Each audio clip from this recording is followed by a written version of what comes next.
We are live. Happy full moon in Capricorn to everyone. So I'm trying this in a different manner where the phone is more or less wider. There. I think this will work. Okay. There. Okay. Just gonna wait for some people to come in. I am drinking some chai tea. So don't worry, it's not caffeine. I've been doing so good with not drinking caffeine, you guys. Or even having to smell it. So yeah, I've been doing really, really good. Okay, we're gonna wait for some people to show up before we start the free readings.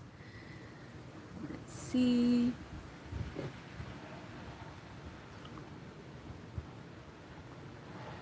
Hello, golden moment.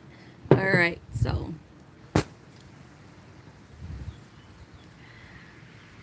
how come there's you're here, but it doesn't show up? There you go. Now it shows up that you're here. It's a little bit delayed on my end.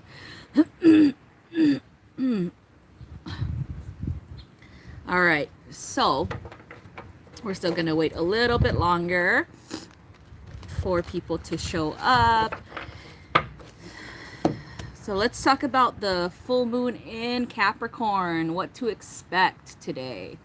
So it actually goes, we actually go into the full moon, the physical full moon. You already felt the energy. I'm sure if you're like me, you feel the energies like 3 days in advance or more.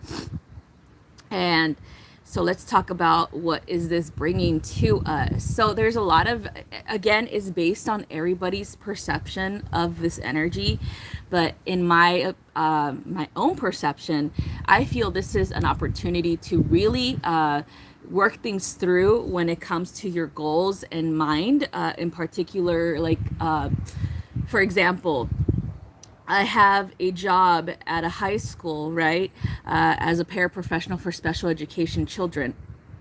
And I was debating in my head whether or not I was going to go back next year because I'm currently working towards my master's degree in clinical mental health counseling. And I actually have a residency to do in January. And so I was like freaking out because I'm like, I'm not sure how this is going to work, if I'm going to have to ask for permission for time off or not or whatever. So I was like, well, I don't know if if creator wants me there, he's going to find a way to place me there, right? And so I'm having a good day. I hope you are too. Thank you. So anyway, I was like, I'm not even gonna like, because I have a contract. I'm a contractor, right? And so I have a contract with them. Connecting. Sorry about that. So this is some weird thing. It just like my phone just glitched out. Hello, Empowered Diva. So I said to myself, I'm not even going to reach out to the actual lady who's in charge of the contracts to see what she says, right? Because I'm just like, whatever. I'm not going to do anything because I was thinking they might not give me the weeks off that I need for my residency. And then this morning I wake up and, well, actually 3 days ago, the contract company hits me up and asks me if I'm interested. And I said, well, yeah, if I'm going to work in the high school, that's fine. I don't care. But I told her, I have a residency coming up. And so I have to be in residency for 2 weeks. And it's going to be like, I'm going to have to travel out of state for this residency. And she was like, okay, well, I'll put it in the contract so that they are aware. So if they offer you the job again, then they're aware that you have to have those 2 weeks off. And I'm like, okay. So then this morning I wake up because thinking, I'm like, oh, well, I don't know if they're going to accept it or not. And this morning I wake up and they did. They're like, oh, we love you so much. We want you to come back. You're so good with the kids. And we think that you're going to be like really important part of the team, especially with your background in, psychology and all this stuff. and behavior and things like that. You know how to work with the children with autism, and and even with the disabled children and stuff like that. And so I was like, okay, so I accepted the offer this morning. So I'm like, yay, okay, I'm gonna be working with them. So obviously they accepted what I asked for. So that's cool.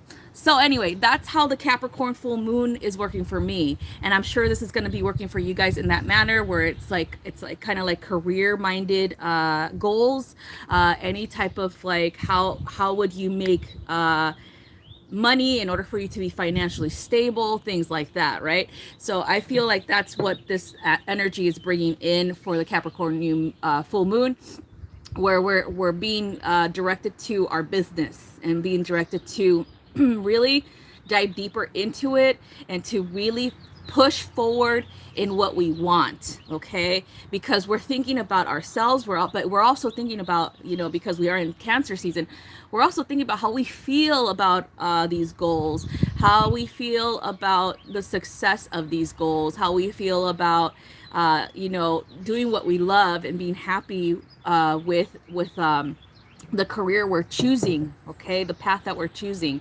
That's another thing too, because even though we want money or we want stability, due to the Capricorn need of stability as well as a need for abundance, we also are mixing in the Cancerian need for wholeness or need for safety, okay, or feeling like this is something that I can do for the rest of my life type of thing, right? Comfort, okay, and also nurturing nurturing ourselves, like really asking ourselves, what is it that we desire, what is it that we're gonna be happy with, okay, like for the long run, okay. And then we're thinking about our families, we're thinking about their needs too, and how to balance work and home life, okay. And that's what these two energies provide you, is the balance of work, of going for your goals, of being somewhere where you're going to be happy and doing what you love, and home life, and having some rest time, having some time with your family, having some me time as well. So that's what I feel this is what this energy is bringing as well. And so yeah. Hi Michi. Thank you, Empowered Diva. Empowered Diva says, a part of this about business is so accurate and planning to switch or juggle careers, but there are general beliefs that are limiting and people aren't really supportive around me. Okay, yeah, so that's why you gotta like really dig deep and ask yourself, like, is this the environment that's conducive to my growth? Is this the environment that is hindering me? Things like that. Like, I am not gonna lie, I've been working with children with disabilities since 2015, and some of them are really good. Like some of my experiences are really good, but there's one experience that I was just like, oh no no no, I couldn't do it. Like, I was being honest with myself, and I was like, I can't handle this type of behavior, right? And it was because like I felt more comfortable at like the elementary school ages. And then, of course, in the high school, I feel more comfortable. But after that, like between that, like in the middle school, I'm not going to lie, I don't feel that comfortable with these children in the middle school because they're different, right? They're in between becoming, from becoming a child into a teenager. And so they rebel. And it's not kids with autism, okay? It's kids with behavioral issues such as anger issues, and things like that. And so they'll like poke at you and try to get away with a lot, right? And so I wasn't comfortable with that because I was like, well, you know what? You can't yell at them. You can't discipline them. You can't do anything like that. If they were in my house, it would be different, right? If they were my kids, it would be different. But so it was just like, you just gotta stand it, right? Like, okay, so I'll give you an example. One of the kids, super intelligent child, but could not self-regulate emotions. So when he would get upset, he would scream and then he'll throw things, right? And we're just like, oh my goodness, you know. So we'll just monitor him, make sure that he isn't going to go hurt some other kid or a staff member.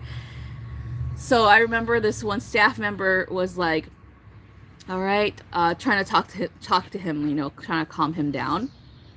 And she lunged at her with a pencil and stabbed her in the hand. And I was like, oh shit, you know.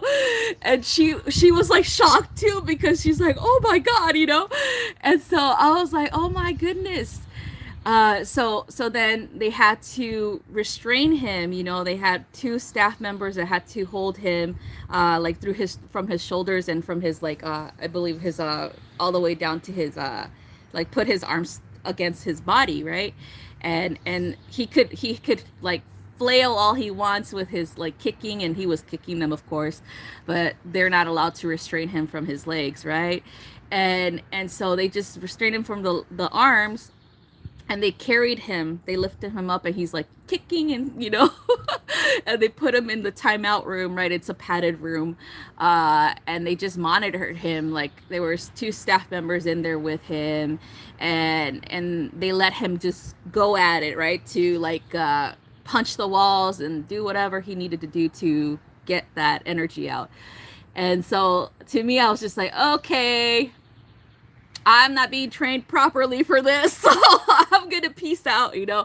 And that was my first experience with children with that situation, and I just couldn't, like, because they didn't train the paras on how to handle them. They had to wait for the actual counselor and the teacher, the main teacher, to do that, like restraining him and putting him in that room, right? And so I felt very unsafe, because I was like, okay, this kid obviously, he snapped at it, like suddenly he just snapped, right? And so without warning, like it was like that he stabbed the girl, like, because he looked like he was calming down when she was talking to him. And we thought that was, oh, he's calming down, she's just talking him down. No. I was like, holy shit. He like lunged at her, man, he's quick. But anyway, so I was asking for, you know, why aren't we getting trained to assist the children, like to remove them if they're not being safe, you know, why aren't we getting trained for that? And all they could say is like, oh, we're gonna train you guys later, and later, whatever. So more incidents were happening with different children, you know, different children hitting each other, like beating each other up, or children going after the teachers, pulling their hair, you know, things like that. And so we're just like, dude, we have to wait on a counselor. First of all, a counselor is like in charge of all these different kids in the school. And it's just like, okay, we have to wait on this counselor to be able to remove the child and put him in a safe location so he could get his aggressions out. And it's just like, sometimes it would be like the kid would destroy the entire room before the counselor will show up to remove the child, you know. And so we're just like, this is not okay, you know. They're hurting themselves when they're destroying the room too, right? And so it's kind of like, yeah, that wasn't okay. So anyway, it's definitely, I think honestly, it's a first of all, depending on the child, depending on their physiology, it's a chemical issue, right? Like they're growing, their hormones are growing, you know, everything's going crazy in their bodies, and that's why they're acting the way that they're acting. Sometimes they can't help it. And so on some of them, it's been found that when you do research on this issue, it's been found that they have growth in their actual brain, like a tumor that is making them or causing this to happen to them too. So it's like different things could be going on medically speaking in order for them to behave in this manner. And then after a set period of time, through working through anger management and how to manage this behavior for them, when they become adults, they're different. They're regular people, you know? And so I was just like, it's just the hormones going on and it's making them go crazy sometimes, you know, they can't handle it. And so then when they become adults, they're functional, you know, they're regular people, you know. And it's funny because I noticed this in my own family, not my genetic family, but my fiance's family, where I've heard stories about how my fiance's uncle was like that too, right? Really like a terror. They will call him the terror, right? Where he'll get set off easily. And then now as an adult, he manages his anger. Like if he gets angry, he's just like, all right, you know, I'm gonna walk away, you know, and then he like walks away and then comes back and then he explains why he got angry. Like he was just like, look, I got angry because you were saying this and I felt that that was wrong, and you know, things like that. So he manages his you know, the anger really well, and he's a successful man. He is very, very well off. Okay, like I'm like, I went to visit him when he got married recently. He has a really nice house. Okay. So anyway, he's successful. And then his other another person in his family of my fiance's that was having a similar type of behaviors was his little brother, my fiance's little brother. And now he's really well. Like he's 19 years old and he manages everything really well. Like you wouldn't even believe that he had those problems when he was younger, you know. And so I think this is just like, to me, like a lot of people saying, oh, boys will be boys, it's just a phase. They're kind of sort of right. Yep. Michi, it's the chair throwing for me. Yeah. Michi says, I used to take my client to basketball court or encourage drawing. Yes, exactly. It's the meditations, I believe. Yeah, yeah, and they could do that. They could do. They have many tools to use to just release the anger, release the emotion, right? That is causing that. And again, it's just a temporary physiological change in them that eventually will change when they're older, you know, when they're like in their late teens. That's when you'll see a behavioral change.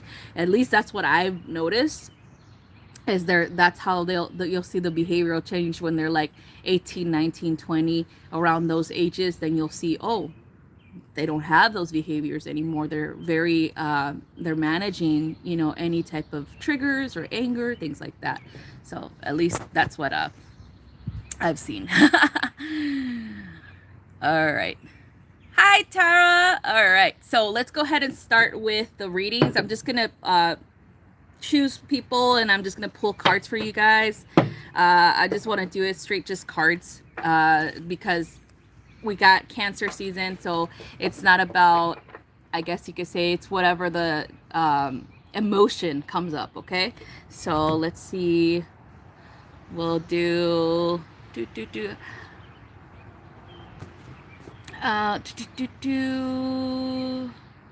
we'll do golden moments. So let's see what I feel you should get. Let's connect to your feelings too. We got the Starseed deck for you. Let's see what comes up.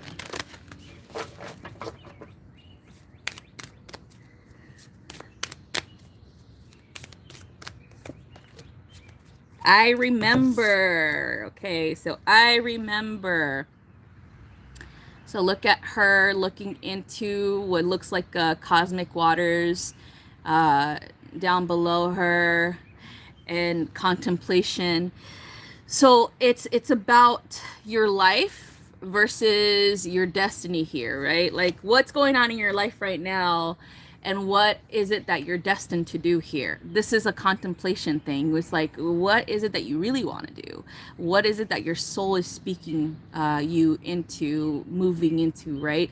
I feel like this is really important for you, because if you're at a crossroads right now, when it comes to what you want to do for the rest of your life, it's important for you to ask, you know, especially yourself and your higher self, what is it that is going to make you happier? You know, is it to remain in the same career path that you're on, or to go somewhere else, right? Or to modify it meaning enhance it in some way. Maybe there's an opportunity for you to get into a position where you feel you're going to have more authority or more say, but you need like to take, I don't know, some college courses, or you need to take like a certification course where it's like you just go online for professional development or something like that. And then that's how you can apply to get this job.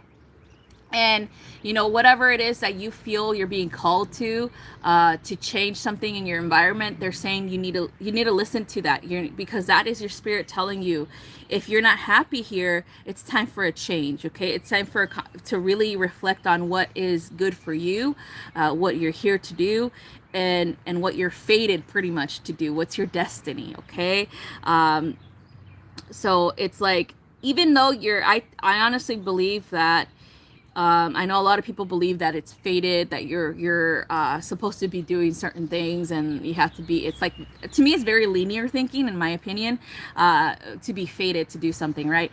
It's more like destined, because you could actually rewrite it. You could actually like get yourself out of a situation and go for something else, right? Even though you have a specific career that you're in, it doesn't mean that you have to remain in that career. You could always modify it or enhance the career, meaning add into it. Okay, so that's definitely something that I would recommend. So good thing for this Capricorn energy too, for this full moon and Capricorn energy, for you to take the time to ask, okay, what's opportunities are out there, what can I do? If I'm not happy right now, what can I do right now to change that? Okay, and that's what Capricorn brings us, is a modification of the plan. It's fortification, I would say, of it too, because you're dissecting it. You're looking at what's not working for you, and then you're bringing in a plan of action to move into what does work for you. Okay, so that's what I have for you, and so we have so yeah, that's what I have. Golden moment. All right. Let's see. Hi, Brown Brujita.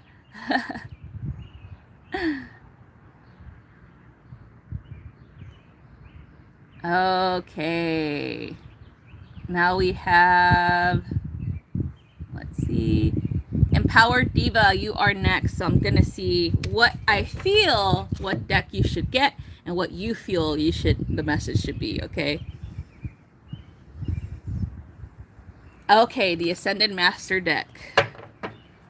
So a message from the Ascended Master being.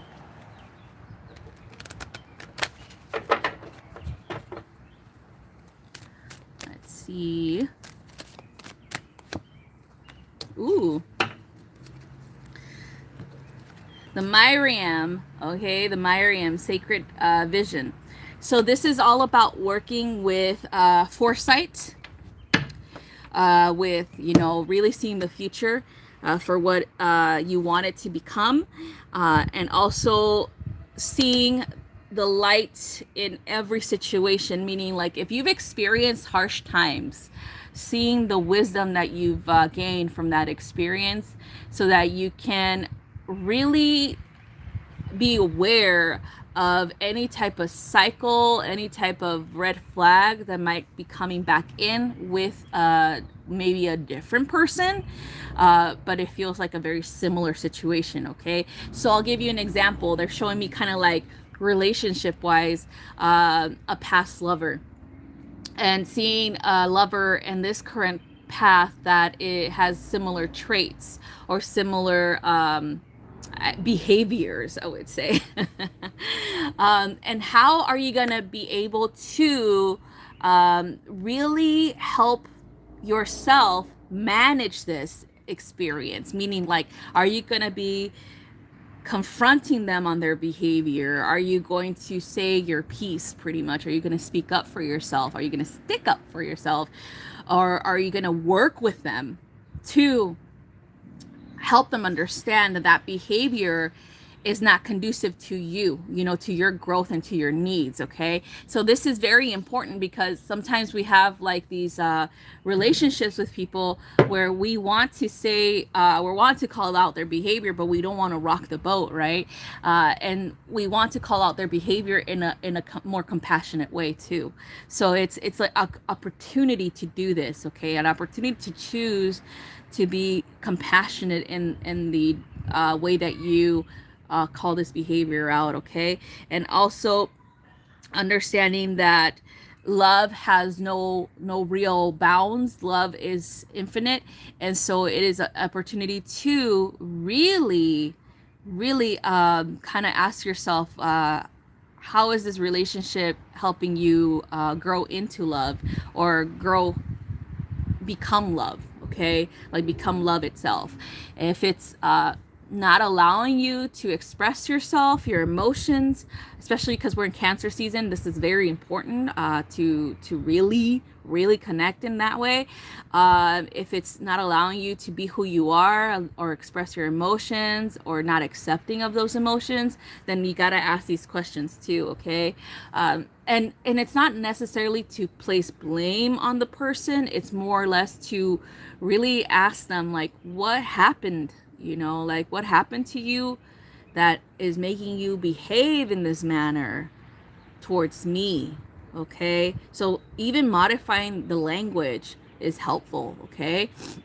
So that you know that it's something that happened to them, and that's why they're behaving in this manner. Okay. So you're being aware of, and they know that you're aware of, okay, she's not blaming me, like saying stop doing this to me.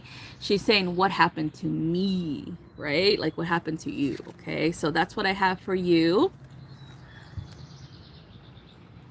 All right, so let's move on.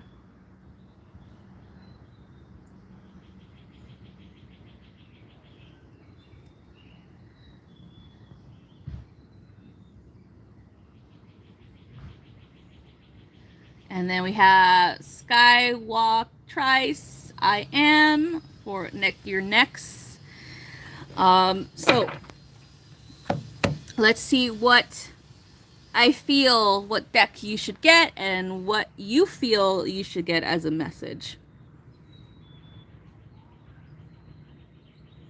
Okay, we got the tarot. The tarot.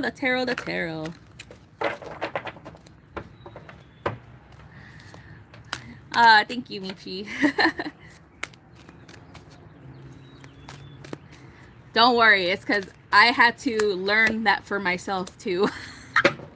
How to like speak properly without hurting somebody, or without blaming the person completely, things like that. So I had to modify my own language as well.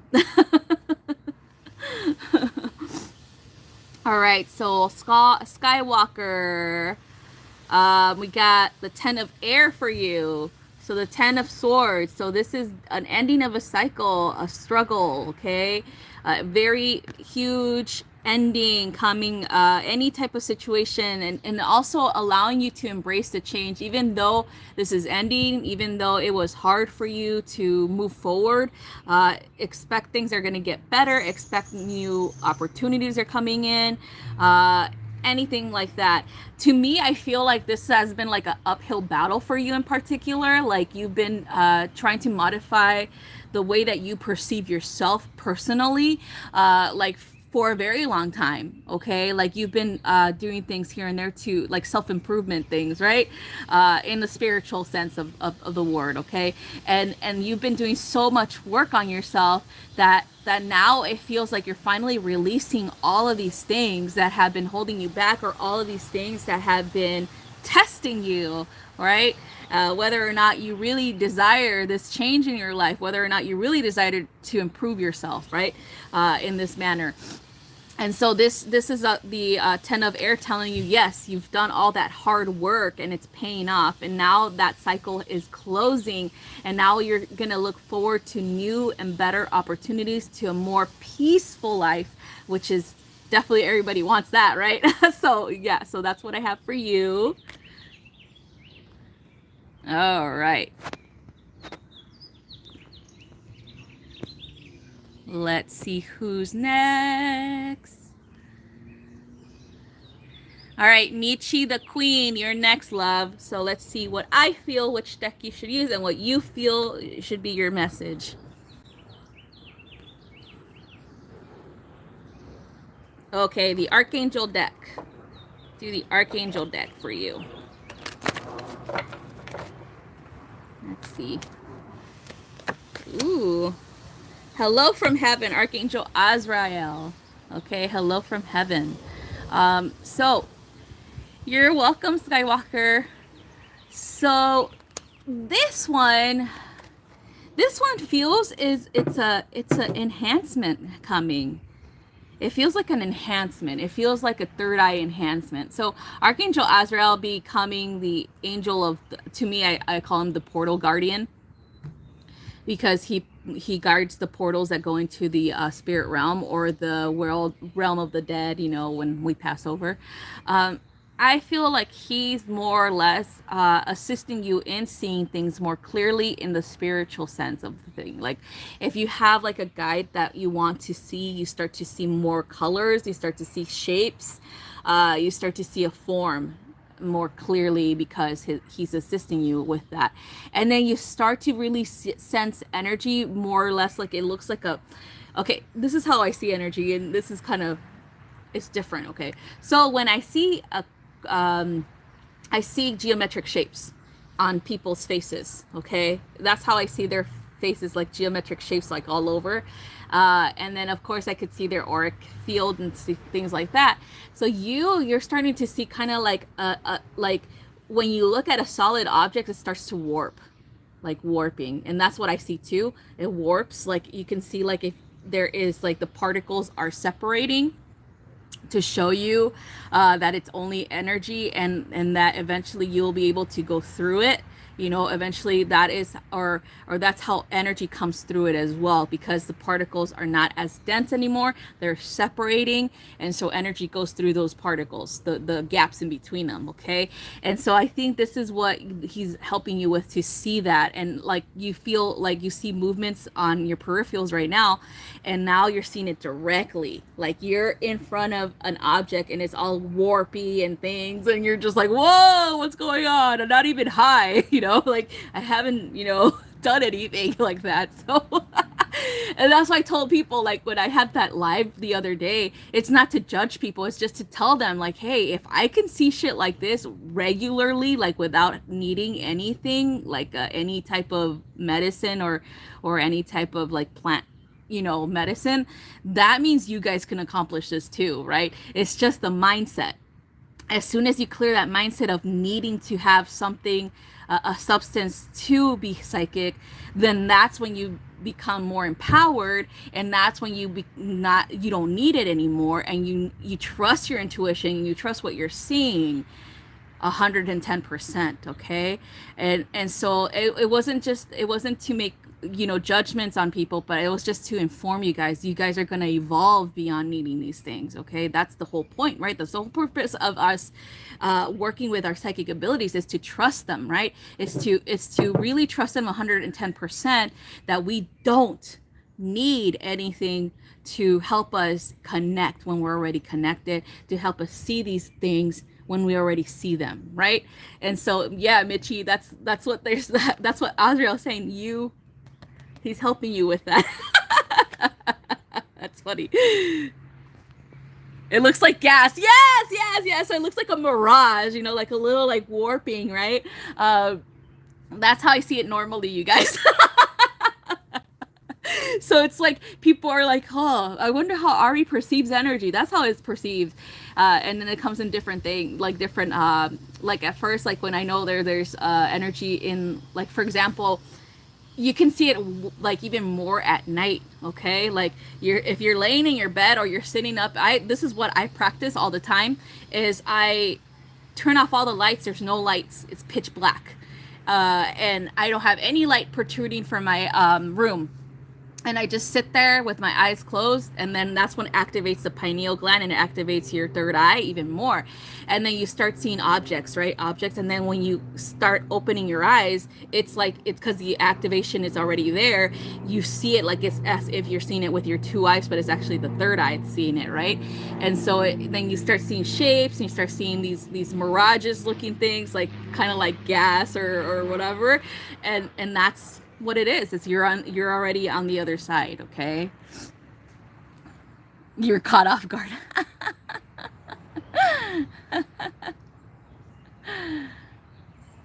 All right. So let's move on from Michi. All right. We have, let me see.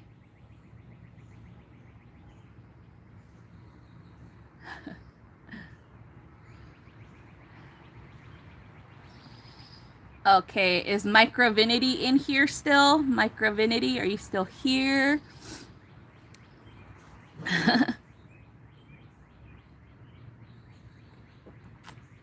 Oh, you guys, if you weren't here when I said it, this is chai tea. It's not, I don't need any caffeine anymore, you guys. I don't even need to smell it. I'm so proud of myself. So, Micro, I'm going to go ahead and pull a card for you. I'm so proud of myself. I don't even need to smell it anymore. I'm just like, boom, ready to go. So I got some chai tea in here. So good. So I do it, usually I just get the regular tea, and then I put a little bit of creamer in it. And then eventually I'm not going to need creamer anymore, because I'm just going to straight out drink it like tea, regular tea. Because I usually, okay, I'm not going to lie, I need something sweet in my tea. Like, I just can't have anything, you know what I mean? Like, even my green tea, I need to have like sugar, like not sugar, but honey in it. But I'm going to eventually wean myself off. Okay, I'm proud of myself, okay? All right, so I like chai tea because of the cinnamon and all the allspice and stuff like that, because I'm spicy. So I'm a spicy Latina, so I need it. Just kidding. All right, so let's see, Micra. Let's see what card deck I feel I should draw for you, and let's see what you feel your message should be. Okay, the Ascended Masters.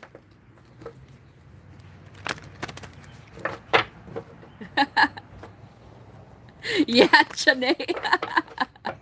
Oh, nice. Rosemary? Awesome. Yeah, I'm going to go ahead and see if I can. Oh, you know what? And it's so funny because I wanted to, like, I already have an herb garden started over here, but it's like, I have all heal and lilac lavender, and then I have some mugwort, and then I have wormwood, and then I have some cloves, and now I just need to get like the actual like stuff to make tea. So I'm gonna go ahead and do that. I'm gonna actually go today to my local gardening shop and see it, because I know I saw that bunch of rosemary there, and and some sage, clary sage. So I'm gonna see if I can get some of that stuff going. All right, so let's see for Micra.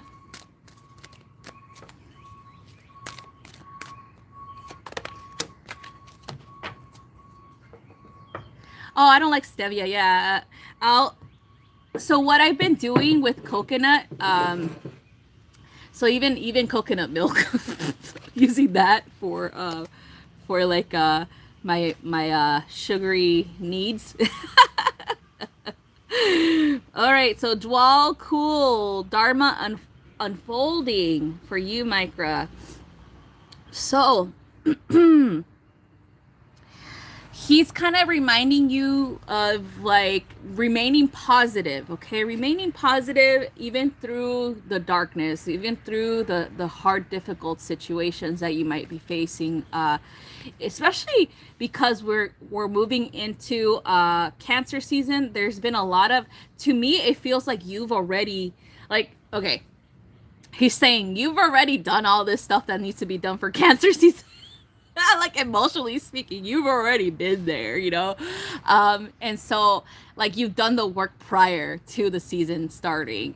And I feel this is important because that release that you did with the emotional work that you've been doing all this time is preparing you for this actual full moon in Capricorn. And because it's an earth sign just like you, taking advantage of the earth energy, earth power, mother energy, to really set a goal in mind, okay, to really work towards that goal for your future. And so it's definitely important for you to do that today, where you're like, okay, this is what I want and this is when I want it. I know that it's gonna not be, because you know time isn't really linear, like time is linear, but your time, spiritually speaking, isn't really linear, right? It's a circle, right? It's like continuously changing and stuff like that. So he's saying, let's go ahead and try to manifest this quicker. Let's go ahead and see what we need to do on your behalf to get you where you want to go. Okay. So if something's not working out when it comes to like, I don't know, you moving, check on some other locations and see if there's a possibility that you can move somewhere else. Maybe that the reason why it's delayed is because you don't belong there, right? So we have to look at our power centers. Where do we feel powerful? Okay, in the environment that we're in, is there an environment that we're drawn to more? And that's where we think we're going to be more powerful, we're going to be more at peace. Or is it just because we want to escape our current situation that we want that environment? So we have to really think in that way, right? And so he's saying look at different locations, because there's something out there that is yours only, that is conducive to your growth and to your family's growth, of course, but also is your power location where you're going to be more powerful. If you want to do it in the way that astrology does it, you could look at an astrocartography map, putting your date of birth and time of birth and location of birth, and then it'll show up a map of the world, and it'll show like where your sun's at, where your moon's at, where your Jupiter's at, where your Neptune, and things like that, and see where exactly you feel is going to be much better for you and your business, for you and your family, things like that. Okay, so that's what he wants you to know, is definitely your things are going slow and steady, because this is an earth aspect thing, right? Looking at your Jupiter as well, like your Jupiter, what is your Jupiter in? You know, is it in the is it in an earth sign? Is that why things are a little bit slower? Because I'll tell you right now, mine is in Capricorn, okay? And this placement makes me work for what I want. So I'm just like, damn, I cannot be a millionaire overnight. I have to work for what I want. You know what I mean? Like, like work hard. So look at that and see what you can use with that energy too. So Capricorn full moon energy plus your Jupiter, also your Venus. Look at your Venus and see where it's at too, because my Venus is in Capricorn too. So they're both like conspiring against me, right? They're both like, you have to work for it, girl. You have to work. You got to work with your family stability. You got to work with your family. You got to work with your career. You know, I was like, so I'm just like, damn. But yeah, so definitely look that up, okay? So that's all I have for you. So let me see who's next.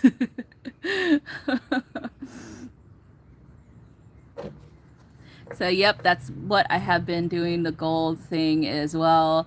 I am pushing for it. Yeah, I have been looking into different locations. Oh, good. Okay, awesome. That's awesome. Yeah. Ooh, I think it's gonna rain in a little bit, but that's okay. Rain is purifying. All right. Let's look who is next.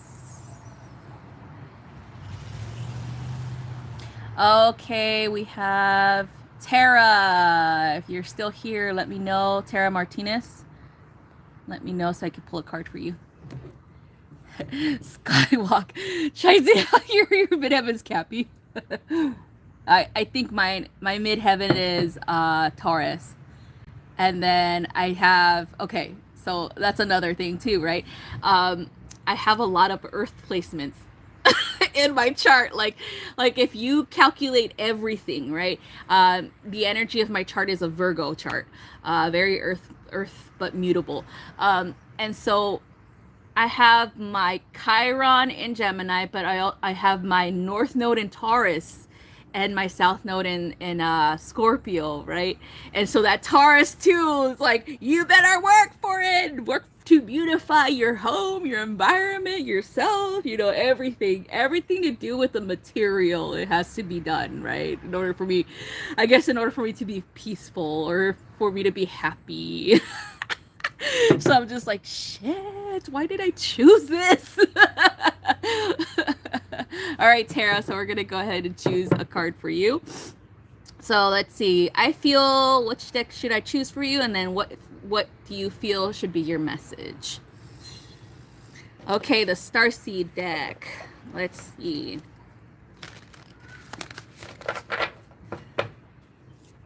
Starseed. Ooh. Ooh, your life is a canvas. Ooh, so I always get this one. But they're playing with me. Anyway, so this card is like, you have the freedom to choose, okay? You have the freedom to choose whatever you want to be, whoever you want to be, whatever career you want, you know, that makes you happy, okay? You have the freedom to choose, to create and manifest the life you desire. And this is a perfect energy to be with in this full moon energy, of course. So now it's time to like think about it, like, okay, what is it that I really want to do in my life? What is it that I want to become? Or who is it that I want to become that I think that I'm not right now? Okay. And so this is what is the energy to assist you in really creating this in your life. You know, you have the freedom to do that. So this is definitely important to realize that this is why I perceive fate as being linear, right? Where it's restrictive, right? And so to me, I feel like you guys have free will. And you know, some people think, oh, free will that's not good. That's not good that you have free will, because that means that you could do whatever the hell you want. And it's like, well, obviously, like, we want to be empowered. Obviously, we want to have a choice in what happens to our lives, right?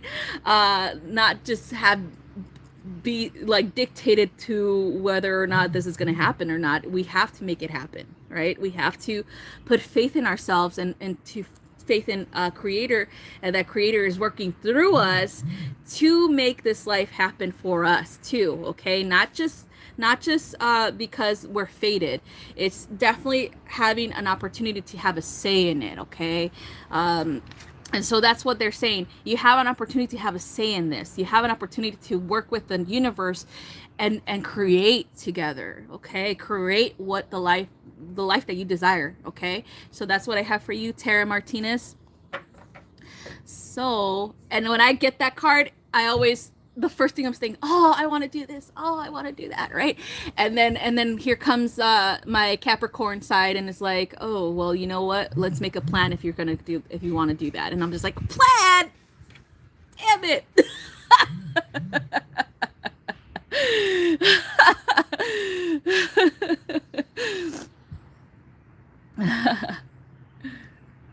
All right, so next is Skywalk. I think, did I do yours, Skywalker?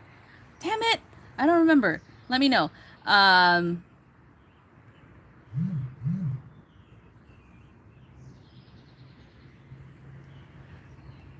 You're welcome. You're a Cappy. Yeah, that's why I was like hitting on Capricorn. I'm like, yeah, she's an Earth sign. I know she's an Earth sign, but I couldn't know which one. That's funny. All right, okay. Yeah. See, when I start talking and things start receiving things, and I forget who the hell I'm doing readings for. And I'm like thinking like, all right. Power near my Taurus Sun Scorpio moon at war. Yep. All right, so let's see who's next. I know I had some people up here. Let's see.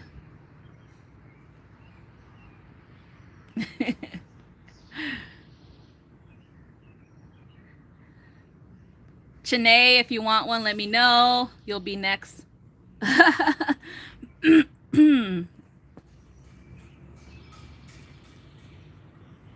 And then after you, Chanae, is let me see.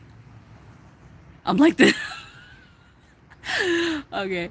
You know what? It's funny. I went to an optometrist when I was like 19, and they said, "Oh, you need glasses because I'm like I'm nearsighted. I can't see far away or whatever, and at night."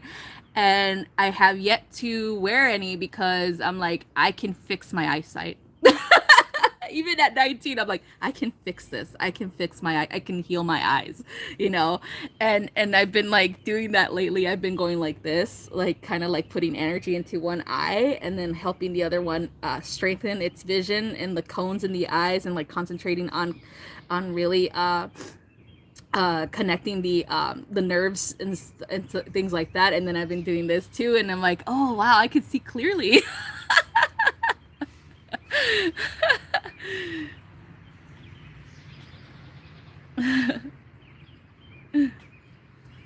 All right, let's do, if Shanae's not here, let's move on to Miss Maggie Sands.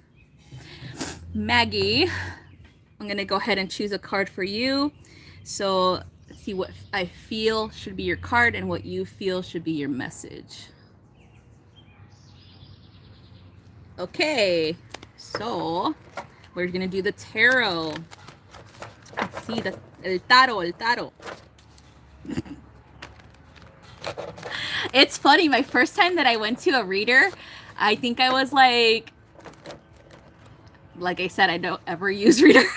Okay, because I've done it myself, right? I think I was like 23. I was 23, and I just wanted to, okay, I just did it because one of my friends was like, all like, oh, you should go to my reader, she's so cool and stuff. And I'm just like, okay, I'll go to your reader. And it was this Middle Eastern lady, and as soon as I walk in, the first thing that she tells me, and it's funny because she didn't tell this to my friend, the first thing that she tells me, she's like, the tarot is just, you know, it's just kind of like a means to access the energy, especially if the energy is not easily read on the person. And I'm like, okay, you know, not thinking anything of it, like, okay, whatever, you know.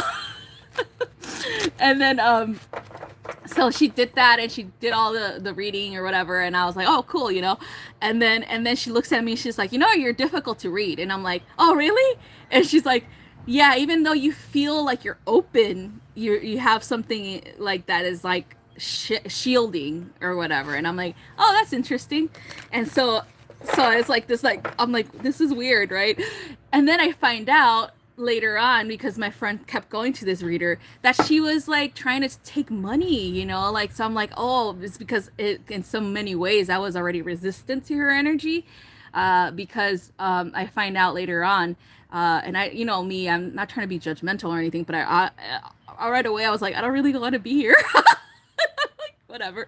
And so when my friend told me, oh dude, she told me that I'm cursed, and that I need to take out $1,000 and I need to give it to her so that she can do a money removal curse or whatever thing, or money, whatever. It's like some type of stagnation with money, right? Finances, right? And then she's gonna have me do that, and then I can put it back in my bank account. And I'm like, I don't like this lady. I never liked this lady. I told her that. I'm like, I don't like her. I never liked her, and don't fucking do it.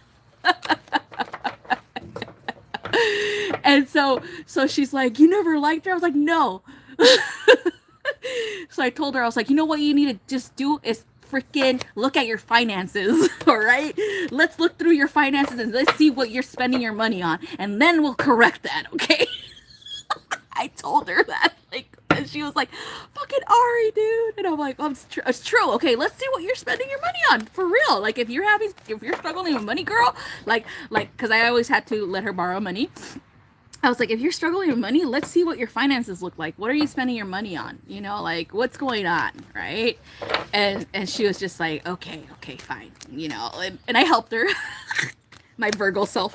Let's put an Excel spreadsheet and let's calculate all your your finances. Let's do your bank account information here, and then let's go ahead and see what you spend your month, you know. But it actually helped her. It helped her like see exactly what she was spending on, and she had like a lot of like and it wasn't nothing like bad. Okay, it was like just like little subscription stuff to certain things that she doesn't even use. Okay, and so she's like, oh my god, I need to like unsubscribe. I need to like, you know, do that. And so I'm like, yeah, all right, Maggie, let's see. Oh, here we go. Ooh, you got the 9 of Fire. So the 9 of Wands. Look at that dragon right there. Woo! All right, so it's like it's about really understanding that there's going to be challenges, of course, especially with your belief system in particular, and it's more or less understanding that we have to reflect on why we're being challenged, right? Is it something that we need in order us to grow from, or is it something about our identity? Okay, so this is important for everyone listening here. When we begin to identify with our beliefs and we begin to say, this is who I am, this is my beliefs dictate who I am, then we start to get challenged, right? We start to see challenges coming up here and there from different people, from our closest family members, you know, things like that, because we're identifying with our beliefs when it's a belief structure that is going to grow over time. Okay, so what it's happening is that the 9 of Fire is telling you it's good at this time for you to identify with your beliefs, but eventually we have to understand that we're going to go through life and death cycles with those same beliefs, and you're going to be rebirthed into a new sense of freedom, of a new sense of like detachment in a good way, where you're like, okay, this doesn't if somebody has a different belief system, that doesn't have anything to do with me, and I accept that. I accept that people have different points of view, different belief system, and I respect them as well as they respect me. Okay, that's the whole point, right? But if you're feeling disrespected at the current moment with your belief system, then ask yourself, okay, why do I feel disrespected? Is it because I'm identifying with it? Is it because I'm attached to it? Is it because I don't want to let go of it, right? I'm not ready to. And that's what the 9 of Wands helps you with, is like ready to transition, ready to let go, ready to move forward with a new set of a new mindset, more or less, as well as you know, this is before the 10 of Wands, which is the ending right there, right? A new beginning coming, and so you're planning this. You're making sure that you're ready for it. You're making sure that you're ready to make the changes that you want to make. You're making sure that you're ready to really let go of anything that just doesn't help you grow anymore. Okay, and you're modifying your belief of yourself, personally, yourself. Okay, and your strengths and what you perceive as weaknesses. Okay, and this is definitely something that is a journey of death and rebirth, and that's a shamanic thing too. When you're on the shamanic path, you need to be prepared for that death. Okay, like the spiritual ego death, right? All the time, you guys. This is not just once in a blue moon. No, it is continuous cycle of death and rebirth for shamans. Okay, and we have to accept it. You know, yes, it's going to be a struggle in the beginning, like, ah, shit, another death cycle, right? But then we have to be like, well, I accept this because I know that this is no longer helpful for me, and I'm willing to accept it because I'm here to move forward and grow as a person, grow as a spiritual a leader, grow as a shaman, because the people who rely on me, or the people who are coming to me for assistance, need me to do that. They need me to be open-minded. They need me to not hold too tightly onto a belief system that is you know, unhealthy for myself and for them, you know. And so that's definitely the shamanic path, you know, where we have to accept the changes that come in, even though we might fight them in the beginning. Ultimately, that's how it goes. Okay, so that's what I have for you, Maggie.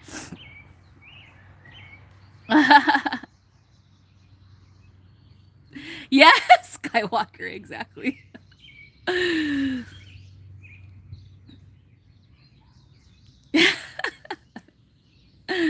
See, I've been praying to the Virgin Mary today. Thank you for that. Oh, you're welcome.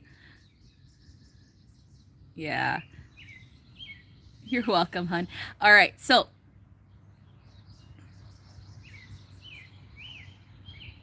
let's move on. Yeah, Power Diva, exactly. Trust your gut.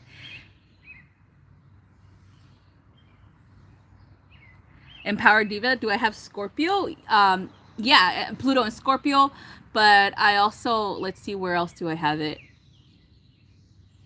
So I have Pluto and Scorpio, but that's like a generational thing.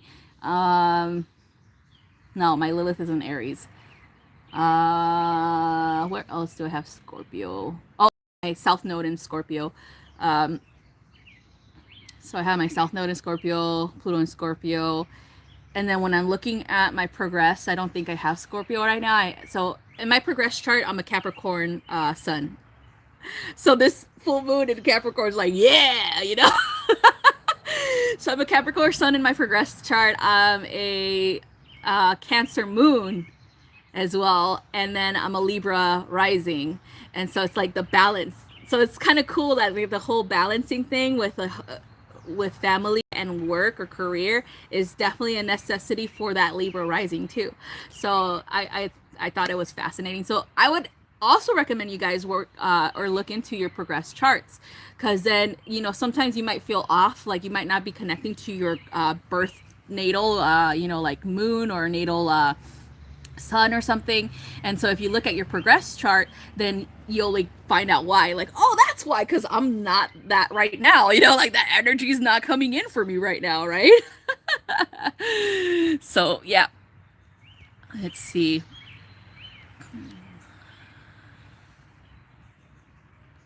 Okay, let's see who's next.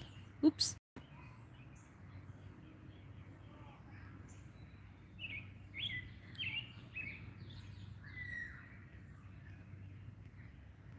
Yeah. Nine Choir, hello. There's someone else I saw. Let me see. Where are you? I'm gonna scroll all the way up. Yep. So Miss Lovely Eve is one. Jamie's another. Brown Brujita. And there's another one I saw up here.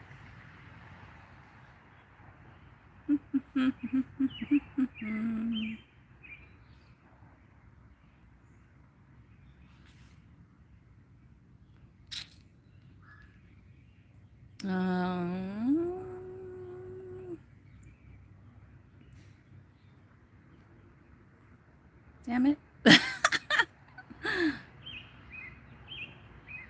Okay, those two are the only ones that I can see. So if anybody else hasn't gotten one, let me know. So Jamie, let me know if you're here. And then of course, after Jamie, we can do Brown Brujita. Let me know if you're here still. And you'll be after Jamie. Caitlin, let me know if you're here still, and you'll be after Brown Brujita, okay? And then Miss Lovely Eve, let me know if you're here, and you'll be after Caitlin. And then Ninth Choir, you'll be after Miss Lovely Eve, okay?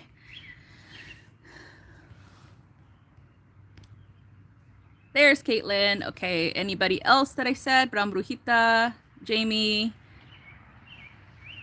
Miss Lovely Eve, let me know if you're here.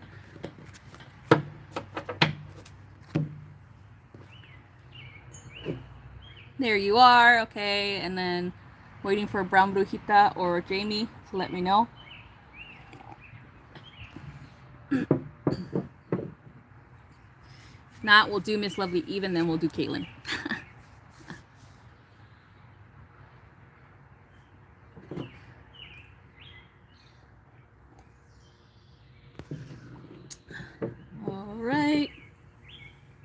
Oh, Empowered Diva, I think I got you one. I don't remember. I think I did. I think I pulled one for you. I think it was a relationship one, I think. I don't remember. I don't know. I could have sworn I talked about your name. Yeah, there you go. Yeah, I did yours before Skywalk. Um, rewind. 10 minutes. Oh, I'm sorry. You're gone for 10 minutes. Oh yeah, the Archangel Michaels. Yeah, they're restocked. I think so the gemstone that I got for is humongous. It's awesome. I love it. It makes my wrist look tiny. They really small. But I like it because it's like you can feel it being there, you know, like I feel it. It's right there. Whenever you feel like you need Archangel Michael, you know he's around all the time.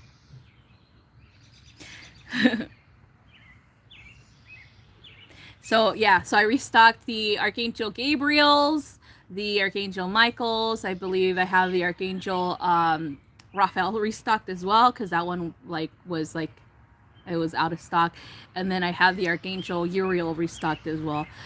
I'm working on making actual sun, moon, and rising rings, sterling silver rings. I'm learning how to make them. My ass, you know, because I was looking at like going to a company and saying, oh, if I buy a bulk amount of these, like, so I could sell them on my website, and it's so expensive. So I was like, no, I should just learn how to make it myself. You know, like stop being lazy, just make it yourself. Plus, it's like when you work with this, you work in the energy of, you know, what the person wants to put in the intention of the work and everything for the sun, moon, and rising. And so it's pretty much customized to the person's details, like what sun, moon, and rising they are. And then also you're connecting with the person's higher self and guides to make the work perfect for them, you know. And so I'm just like, I might as well do it myself instead of relying on someone that has a machine, it's probably processing with a machine, or doesn't have that type of connection, right? So I rather do it myself. So that's gonna come soon, okay? My ass. I'm gonna do it myself.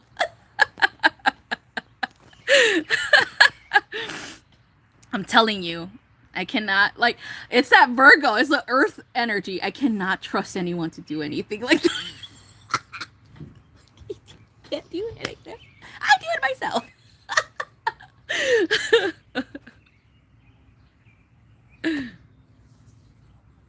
Oh, so with the crystals, I have a person that I work with in Canada. So in Canada, I trust this person. I actually met them in person. The reason why I go to them is because they guarantee that we're getting from the source, from the actual mine, instead of from China. Okay, because China has bought up a lot of the mines in Brazil and in Mexico, and they're buying a lot of that shit, you know. And so so you're paying for it to come from China, and then you're paying all the taxes that come with the international shipping and things like that, and then it takes weeks for it to get to you, right? So I make sure that the person that I have from Canada is getting their actual crystals, beads from the mines, from the actual people of the villages, not from big corporation China. Okay. And so and then if I do look into like Etsy, for example, there are a lot of people who actually get it from the mines too. Like they actually own mines, and they'll, you know, get it from there. So I would recommend anybody from the Arizona area for the Etsy people who are selling beads from actual Tucson. So if you go to the gem show over there, they'll tell you straight out where the source is coming from the actual gem and everything. And they usually do local sourced from the U.S. and Brazil, or they do Madagascar. Okay, because there's a lot of gems coming out of Madagascar. And Africa, and so you have to really be careful with those two. Okay, meaning like make sure that they're paying their workers correctly, right? Not like slave labor, okay? Because that's what's happening with the Chinese corporations, is that they're not really paying the locals that are digging these ores for them, or these gems and stuff like that, correctly. Okay, so it's really important. And then of course, my Oralite 23 that I have on there comes from Canada, from Thunder Bay, because my source out there actually mines it themselves. Okay, so yeah, it's awesome. So let's see. Okay, we're gonna go to Caitlin and Miss Lovely Eve. So Miss Lovely Eve, we're gonna do yours first, and then Caitlin. Okay. So Miss Lovely Eve, we're gonna see what I feel, what deck is gonna be proper for you, and then what you feel the message should be. Okay, so we got the Sacred Geometry deck.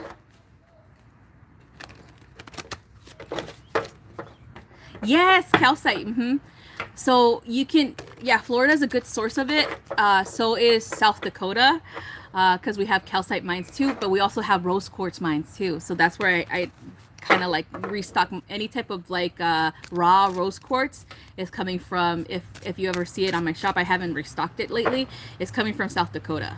I actually went to the mine and so I gotta go back and get it. All right.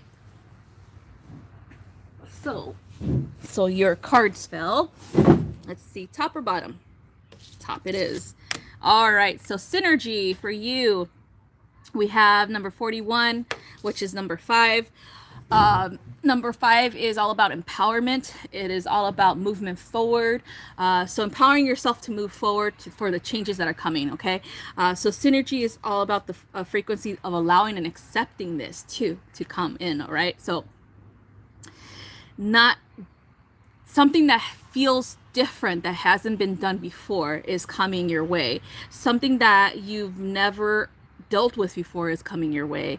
It feels like it's kind of like working its way through because you're manifesting this reality, something that you've never experienced. Okay, so this is exciting, but it's also scary at the same time, because how are you gonna be able to how do you say, work with it if you've never experienced it before, right? How are you going to be able to manage it if you've never done it before?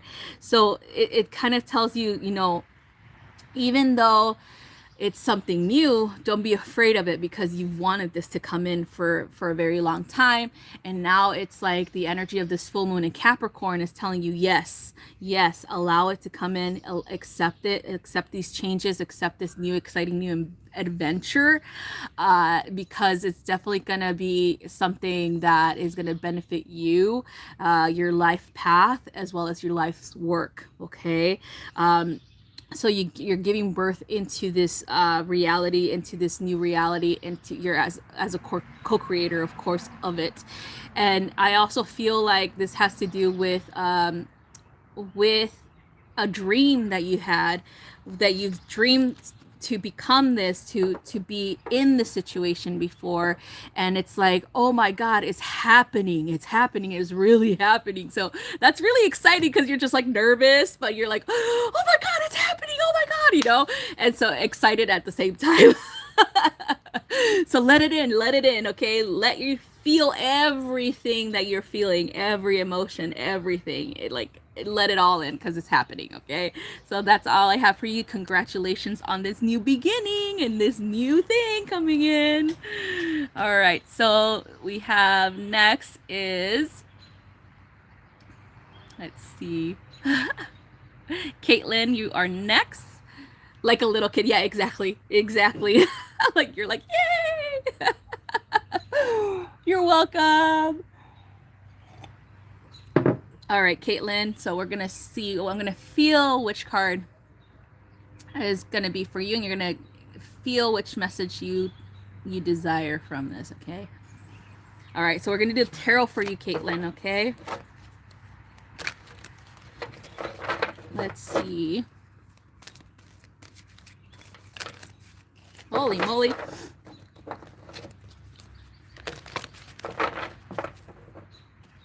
Hi, how's it, Judea?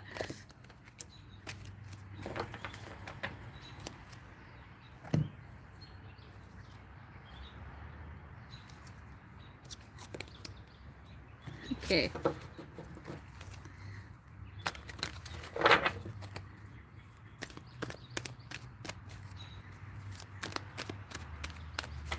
You know what's interesting? I think I already talked about this. The water energy, like Scorpio and Pisces, and I'm just making it as okay. It's all jokes because I'm a Pisces moon. Okay, it's very connected. You know, like you can see through their eyes, type of thing, or you could see their presence right away when you're doing work with them. Um, and to me, like my experience, I used to call them the stalker energy because you sense them right away, like they're watching you. And then the Pisces too, especially if the Pisces in love with you, you're like, I feel the Pisces everywhere. I see the Pisces everywhere. What the hell? And then the Scorpio too is like, but it's like the Scorpio's like I'm watching you. I'm making sure that you're not cheating on me. Type of energy. All right, so you got the Three of Air, Caitlin. So this is a Three of Swords. So it's about healing and as well as moving on with your life. So it feels like there's three energies involved, you're the one in the middle and then two on the side, and they're crossing each other. But it also feels like it's like a situation that you have to make a choice of like whether or not you want to move forward without these people in your life, because you found out some things about them and you're just like, wow, like are they gonna fess up, or am I gonna have to be the investigator and show them proof of their shit, you know?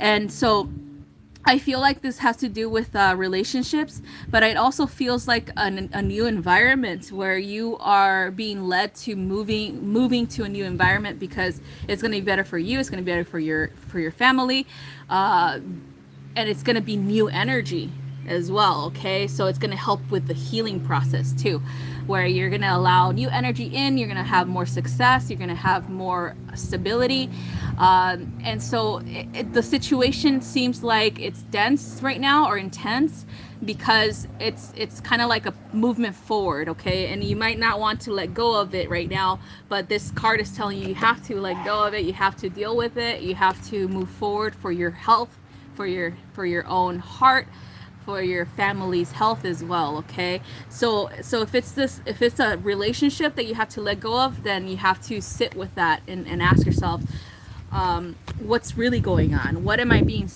taught here? Like what's being revealed to me? Okay, because it's kind of like you're going through a death cycle again. Okay, and I'm saying again because you've been through things like this before, and so it's important for you to be like, okay, I accept this death cycle because I know there's a rebirth. I know that at the end of this struggle, there's a new beginning, and I know that there's a better life for me and my family. Okay, so that's what I have for you, Caitlin.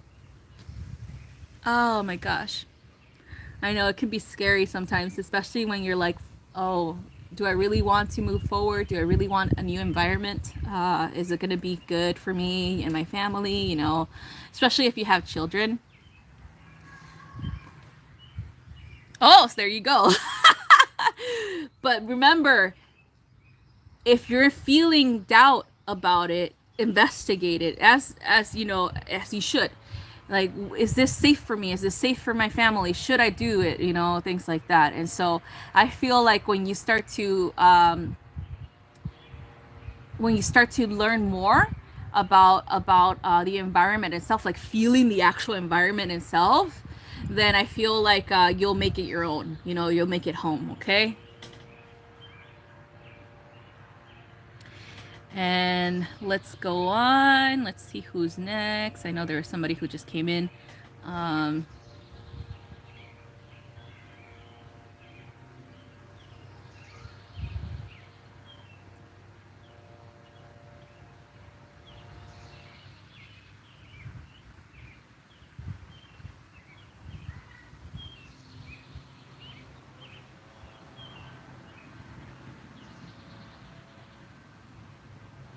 Oh, Maggie. So Brazil. So what's happening with Brazil is the Chinese are taking over the mines over there. and they're overworking the people and they're not paying them correctly. And that's why, like, I tell people, be careful, because a lot of the crystal mines that they have in Brazil are being taken over. And it's like some of the reports are saying that it's illegal, illegal means of acquiring the mines that the Chinese government has done. So just be mindful of that, okay? Nine Choir, there you are. Okay, yeah, there you go, from the past. Yeah, Caitlin. Yep, so just look into it, deal with that emotion, and see what comes up, okay? Nine Choir, you are next. So we have, let's see what we have for you. Let's see which cards I feel will be for you and what you feel should be your message. We're gonna do the Star Seed one, okay, for you, Nine Choir.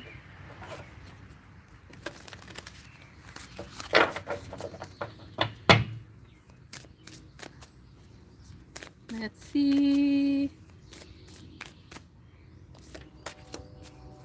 Okay, so we got boundaries, or the weight of the world. Okay, so look at how she's floating above, barely above water. Okay, her face is barely above water, but she's still floating because you see a little bit of her body right here, right?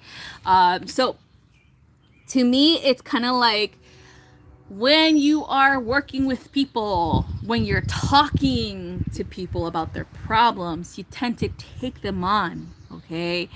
You tend to become the person that's having the problems, meaning that you're putting yourself in their shoes, you're empathizing and all that stuff, but you still come, when you're done with the conversation, you still feel that weight of the world. You still feel the problem. You still feel like you have to do something about it, right? So what your guides are saying is it's time for you to do energy work on yourself, okay? It's time for you to, when you are disconnected from the relationship, meaning from the conversation that just happened where someone dumped all of their emotional issues onto you, you need to do energy work on yourself. You need to cleanse and clear and purify yourself, purify your emotions, purify your mental body, purify your physical body, align yourself once more and say, I am in alignment with my mission. I am here to assist those that need my assistance, but I am not here to carry their burdens.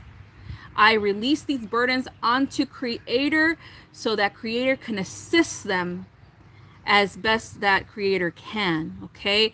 And that's what you should do, because then if you continue to pull this stuff into yourself, and it's not that you're doing it on purpose, is because you feel the empathy so much that you want to take care of people and you want to help them, it starts to affect you, okay? It starts to affect your emotional states. It starts to affect your physical body even more, okay? It's like retainment of energy. It's like, it's, for example, a lot of people who have problems with weight management have that because they do that. Energetically speaking, they absorb energy from their environment because they don't realize that they're healers themselves, and so they are continuously fluctuating with their weight. They become emotional eaters. They cannot control sometimes their appetites or their because of the emotion. And then it's stored in there, and it's stored in the physical body after a while, because they don't realize that they are healers themselves and they're absorbing everyone's problems, okay? And so that's important for you to do, is to cleanse and purify yourself after, okay? Really important, because then that'll come into and manifest as a mood change, being overly tired, being unmotivated to do anything, and then feeling like you have lack of energy, okay, hun? So really important for you to observe this, okay? So that's what I have for you, Nine Choir. So next one is, let's see. Mona. Mona, I'm going to pull a card for you. So I have, let's see, what I feel should be your card and what you feel should be your message. Okay, we got the tarot for you, Mona. You're welcome, Nine Choir.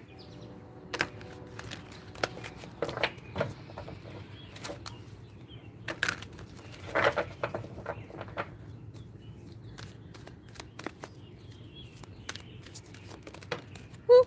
There we go, Mona. Ooh, the Lovers card. All right, so the Lovers. Archangel Raguel. Or Raphael, sorry. Maybe you do need to work with Raguel too.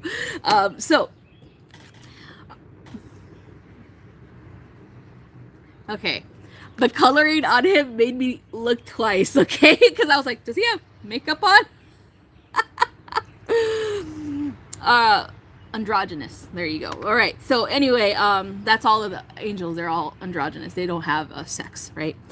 They'll appear to you as the energy that you need, okay? So they'll be feminine or masculine, doesn't matter. Whatever energy you need from them, they'll appear to you as that because that's how we work as humans. That's how our brains work. So the Lovers for you, it's all about really, really working on your relationship, on your intimate relationship, on your connections to people in that manner, and really looking for a way to have someone who understands you, to have someone who you can rely on, and to have someone who is going to reciprocate the same emotions towards you, okay? I feel like this is something that you've been working on for a very long time, but also wanting to have in your life. You know, who wouldn't want to have a partner who is going to be there for them and is going to love them in every way that love, you know, is perceived, and is also going to be reliable, you know, someone that's not going to give them the cold shoulder, someone that's not going to ignore them, someone that's actually going to, you know, communicate. Okay.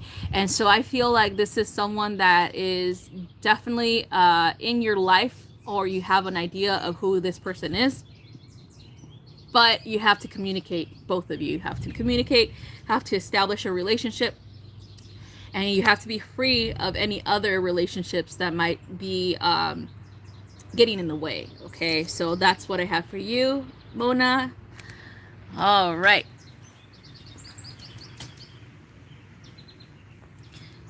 So let's see. I think I had someone else come in here. House of Judea, if you're still here, let me know so I could pull a card for you, love. And then before House of Judea, or actually after her, let's see.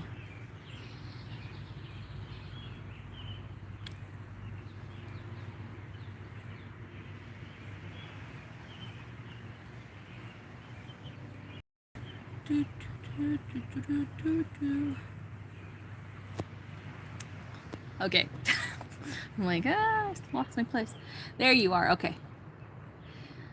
All right, House of Judea. So we're gonna do yours. Let's see. See what deck I feel you should have and what message you feel you should receive. Okay, we're gonna do the geometry, the sacred geometry deck.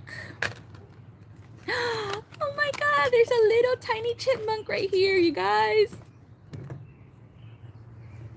He's over there. He's sorry. He was like right next to me, and then he was like, oh shit, she saw me. And then he took off to the bushes.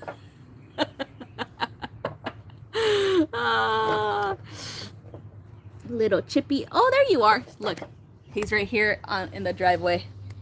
You can see him. Hey, little Chippy. He's eating something. Little Chippy, little Chippy.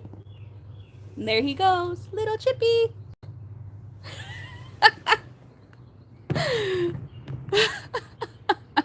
Yeah. Little Chippy.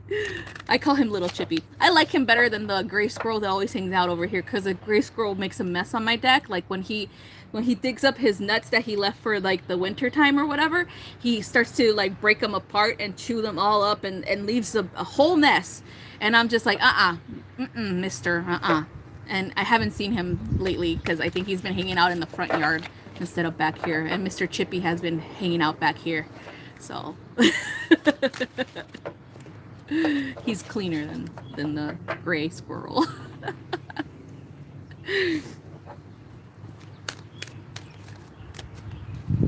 I be yelling at him too, like the gray squirrel.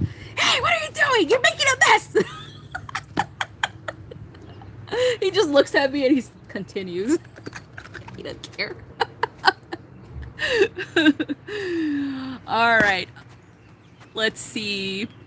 House of Jade, you got integration. So number 30. So 3.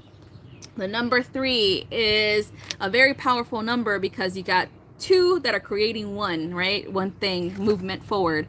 We also have a frequency of, I would say, balance and harmony here. Okay, like you got the 2 that was duality, and then you have the duality coming together and merging, or coming together and working to make something new, as then the number 3, you know. So what is happening is the integration is happening at the soul level here, where you and another energy are coming together to create something new together. It might be a possibility of a new venture. I'm thinking something to do with along the lines that you are wanting to branch out, something with a business venture, that you can make it your own, but with a partner as well. So it could be 2 things. It could be a friendship, or it can be a lover that you are creating life with, or creating this life with. Okay, I'm creating a life with. So that being said, let's focus on what it is that you want to create. Okay, what is it that you have in mind, and focus that into this full moon in Capricorn energy, because then you can really see where you're headed, and have this big plan of like, okay, this is where I'm going to start, and this is how it's going to look like, and this is how it's going to work, and this is how my partner's going to assist me with it, and things like that. And if you're creating life, meaning if you want to have a family, then this is how many children I want. Of course, you already know intuitively how many children you're gonna have, right? But this is where we're gonna live. This is how my hours are gonna set up for my business, and so that I can have time for my kids and my lover, you know, things like that. So that's what is like the planning phase right here. That's what you're doing. And so this full moon in Capricorn is helping you with this, right? It's helping you because it has the energy of the Cancerian season, and Capricorn, which is business minded, and then Cancer, which is family minded. So putting them both together, then you have that balance, that 3, okay?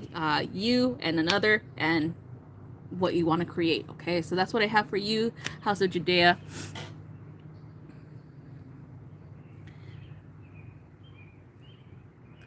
All right. So let's look up.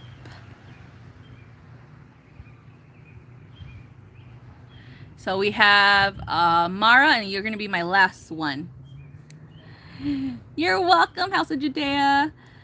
All right, so Mara is my last one for this live, because then it's going to rain. And I got to go inside. I already taste the water in my mouth, so it's like it's coming close to it. All right, let's see, Mara. Let's see, what card deck should I choose, and what message do you need? Okay, we're gonna do a Starseed deck. You're welcome, Michi. Starseed deck for you, Mara.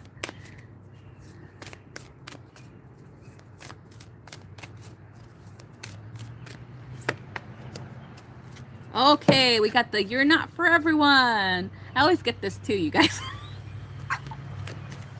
Some people don't like me, and that's okay, because I like myself. And I'm fucking hilarious, you know? In my mind, I'm hilarious. Like, I'm over here sitting and cracking jokes in my mind, and I'm like cracking up, and everybody looks at me like, okay, you're weird.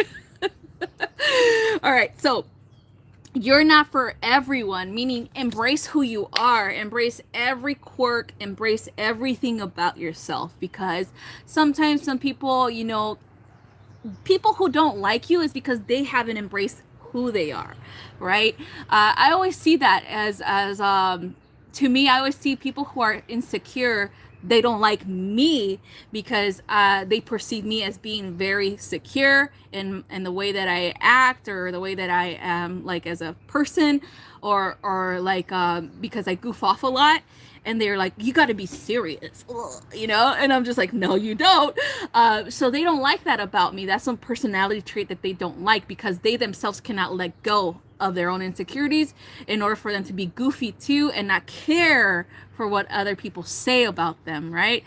They not care for how people perceive them, because I really don't care. And it's a good thing that I don't, because I could be myself, right? It's kind of like take me or leave me type of thing. And that's what, Mara, that's what you should have, that type of like philosophy for yourself too. Is like, take me or leave me. I'm not for everyone, and that's perfectly fine, because people are at a different level. You know, people are still working through their own insecurities, and you've worked through your own, and therefore that's why you feel more empowered, and therefore you feel more able to be yourself and not have a front in front of people, or not be so rigid, right? And so that's a good thing, because the rigidity comes from the insecurity of being perceived as something that they don't want you to perceive you as, right? That's how, when I put myself in people's shoes that are like that are judgmental, or they do that, like, you're too, oh my God, you're not spiritual enough, like, because you're goofing off too much or whatever. I say to myself, I'm like, okay, they're obviously going through a hard time in their life right now, because they're trying to figure themselves out. They're trying to figure out what is the personality or the persona they want to project onto the world, so that they won't be judged themselves, because they're the ones judging others, right?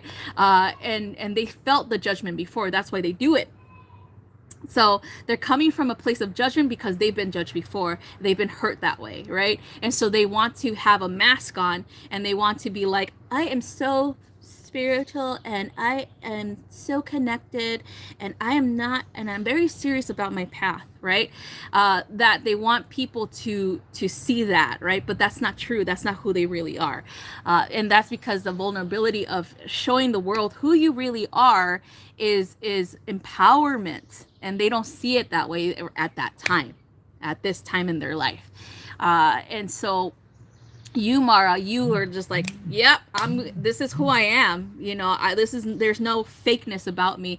There's no hiding my personality. This is who I am. And if you don't, you know, appreciate who I am, then that's okay, because I'm still going to be like, I love you anyway. So I'm going to move on, you know? So that's what I have for you. Okay. You're welcome, Mara.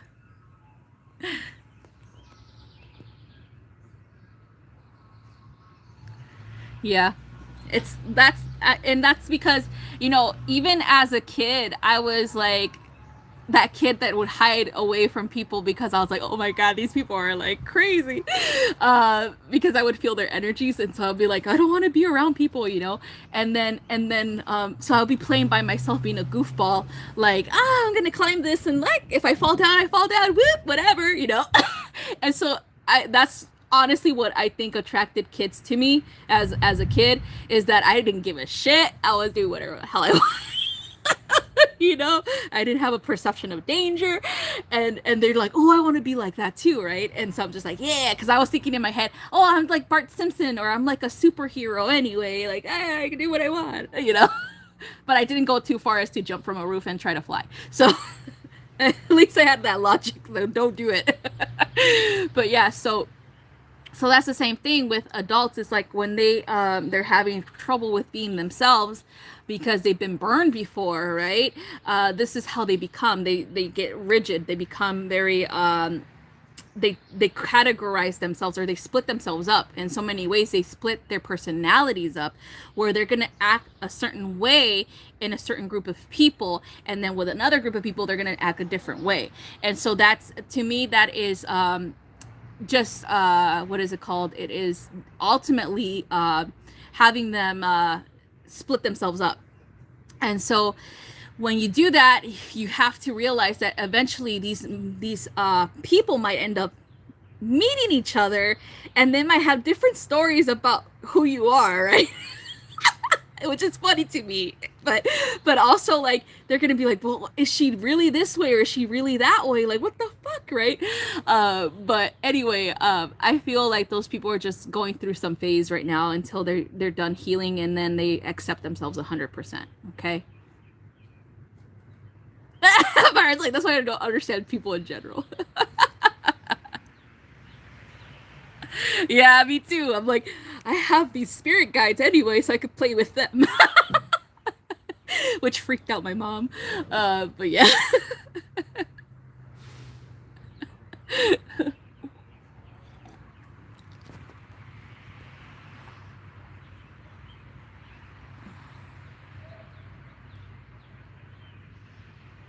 Who doesn't cuss ever?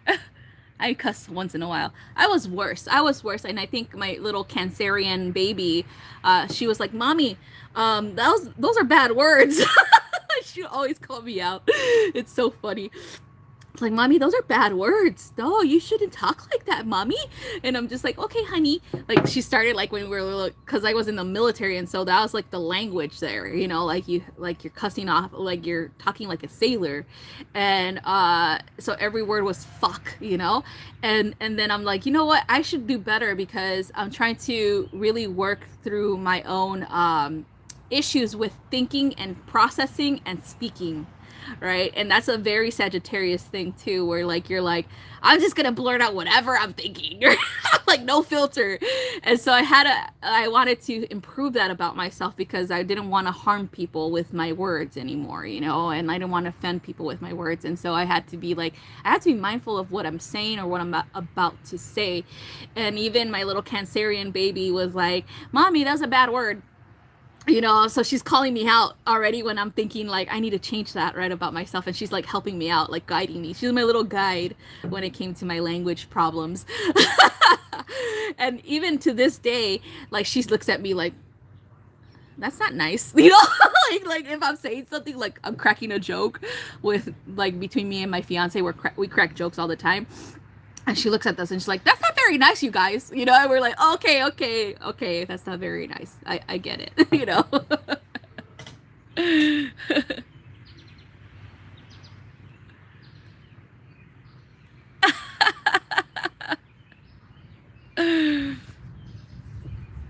Yeah, she's really good. She's very intelligent. She's like into, like, her own spirituality, and then she's into, like, right now she's into, like, Norse stuff, Norse mythology and witchcraft.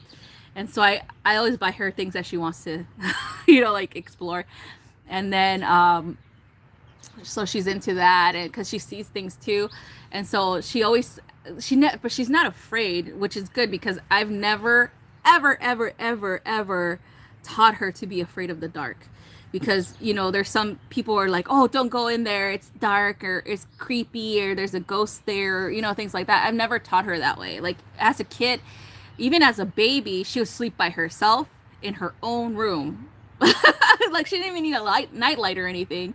And as a little girl, she was always like, "I'm going to bed, turn off all the lights, I don't need the lights on." Even to this day, she gets upset, like, if someone leaves the hallway light on. And my fiance usually leaves it on because he's a night shift worker, and so he'll be walking down the hallway to go to the restroom, and she gets so mad. She's like, "Can you just turn off the light? I cannot sleep." So she's definitely, like, loves the spirit world.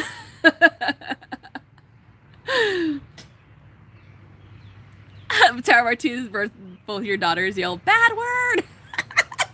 That's funny. Bad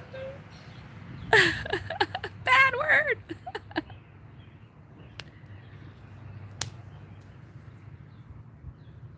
Yeah, she's not afraid because she has a, you know, it's funny. So when I looked at her chart, dude, she is a powerhouse.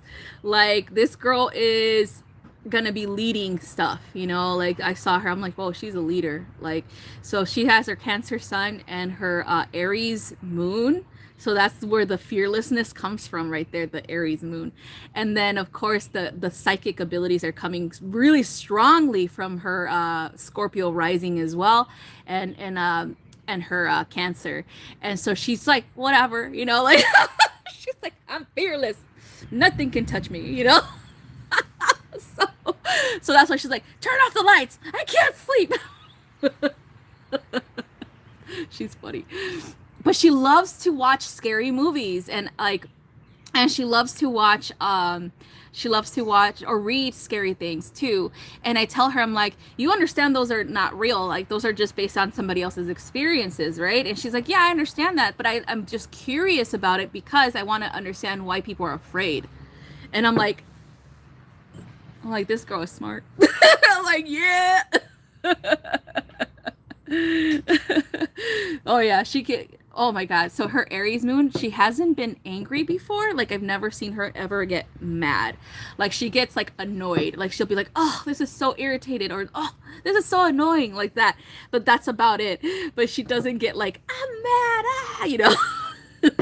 So that's good that she's able to handle her emotions in a good way. But yeah, anyway. Oh, there's a thunderstorm coming. Did you guys hear the thunder? All right, so yeah, I do that sometimes, not enough though. I do not like horror stuff, but my Aries moon pushed me to understand it. Yeah. Because you have to understand, it's like, for me, I feel like the Aries moon tells you, know thy enemy, right? Like you have to understand them psychologically speaking, so that you could prepare to stand up for yourself, right? And so that's why I think like whenever there's a curiosity of anything like that, such as gory movies or anything with serial killers, because she's interested in that too, anything with that darkness or the dark side of humanity, she loves that stuff because she wants to understand why you know, people did the things that they did, and also to prepare herself for like an instance, and God help that never happens, where she's gonna have to confront something like that, right? And so to me, I always feel like, yeah, she's definitely preparing herself for that because she wants to become a psychologist herself. And I told her, I was like, but she wants to be like a child psychologist. So then I told her, I was like, yeah, well, you have to understand the mind of a child too, because sometimes it could be influenced by circumstances in their lives, such as someone beating them up because the person is, you know, not okay, or someone doing something harmful to them because they had that done to them too, you know. And so she understands that as well. So she really gets into these things because she tries to really understand the nature of humanity, period. And I think that's, to me, I think she's really advanced, because when I was her age, I was like, fuck this, I don't want to understand anything, I don't like people. I don't like people, you know. But she approaches it in a different manner, you know. And so I like that, her perspective. Very, very intelligent way of approaching these things. All right. Yes, exactly. There's no place for fear. Yep. Yep. I have Mars in Virgo too. Awesome. My Mars is in Aquarius. So I told Michael, the peace dealer, I was like, you know what? I'm like exploring my Mars in Aquarius for some reason right now. And he's like, oh yeah. And I was like, this is how I see my Mars in Aquarius, a nonconformist know-it-all. Like, I'm such a nonconformist. I'm not going to conform to your ideals, and I know everything anyway. You know, that's how I see him. Yeah, I love people too.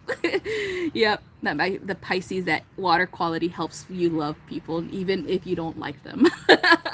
All right, you guys, that's all I have for today. Thank you guys so much for being here with me. It's about to rain on me. So I love you guys so much, and I hope you guys have a wonderful and magical Capricorn full moon. And don't forget to catch the Peace Dealer's live event, his webinar. If you guys want to attend, go to his website, peacedealer.com. In order for you guys to attend, there's going to be 2 people that he's going to be working with, the New Age Jaw and also the Crystal Colorist, who is a Capricorn, and New Age Jaw is a Cancer. And so it's going to be an interesting webinar, so I highly recommend that you guys go, and then come check out my site for some new jewelry. And also I'm going to be working on some more soaps. If you guys are interested in soaps, shoot me an email so I could customize your soaps as well. But I'm going to put that option up today on the website so you guys can purchase ahead of time. It takes about 6 weeks for the soap to cure, but I have different types of essential oils as well as fragrances if you guys are interested, different colors, different butters, different oils, whatever. Just let me know. So I'll have that option up on the website, and if you are wanting one, let me know. Okay, so love you guys so much, and I hope you guys have a wonderful full moon in Capricorn. Bye bye.